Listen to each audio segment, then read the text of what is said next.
দেখো বন্ধুরা, এটা হচ্ছে চিকেন একদম কিমা করে কষা।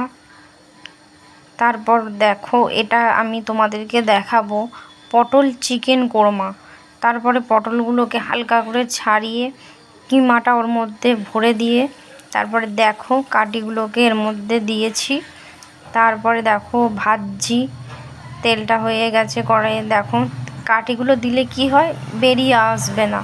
তারপরে দেখো আমার দুটো ভাজা হয়ে গেছে, তারপরে বাকি আরও ভাজা হচ্ছে। দেখো দেখেছো? তারপর দেখো ভাজা আমার কমপ্লিট হয়ে গেছে। তারপর দেখো বন্ধুরা, ভাতের সাথে এটাকে খাওয়া হবে। আর তার আগে কিন্তু কাটিগুলো অবশ্যই ফেলে দিতে হবে। তাও খেয়ে দেখলাম, সত্যি ভীষণ টেস্ট হয়েছিল খেতে।